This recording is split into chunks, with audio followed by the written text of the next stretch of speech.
আমাদের দাবি 50 লাখ টাকা দুর্নীতি করেছে স্কুলের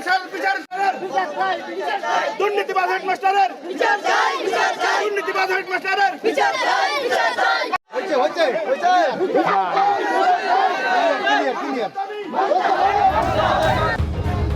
এক দফা হেড স্যারের পদত্যাগ। কেননা আমাদের স্কুলে সব স্কুলে 4তলা বিল্ডিং হয়েছে, কিন্তু আমাদের স্কুল এখনও ভাঙাচুরা হয়ে রয়েছে। 4তলা বিল্ডিংয়ের জন্য যেসব যত টাকা দেওয়া হয়েছে আমাদের হেড স্যার সব টাকাই মারে দিছে। আর আমাদের স্কুলে যতজন এখন পর্যন্ত চাকরি নিয়েছে তাদের থেকে সে জালিয়াতি করে গোপনে টাকা নিয়েছে। আমাদের স্যারের অনেক টাকা বেতনের টাকা সে মারি দিয়েছে, লেগেছে অনেক জালিয়াতি করেছে।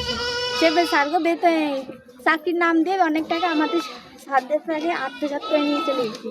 সেই জন্য আমরা হেড স্যার পদত্যাগ চাই। আমরা আমাদের স্কুলে এরকম হেড স্যার আমরা চাই না।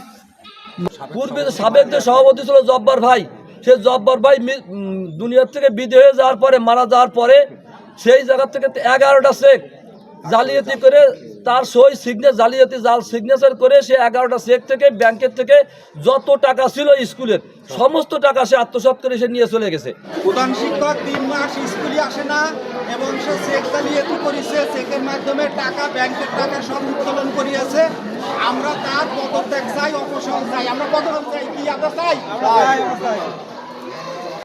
আমি এই স্কুলের একজন প্রাক্তন ছাত্র।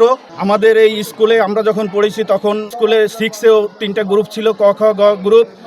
সেই গ্রুপে মনে করেন 3 গ্রুপে 100-150 ছাত্রছাত্রী হইতো।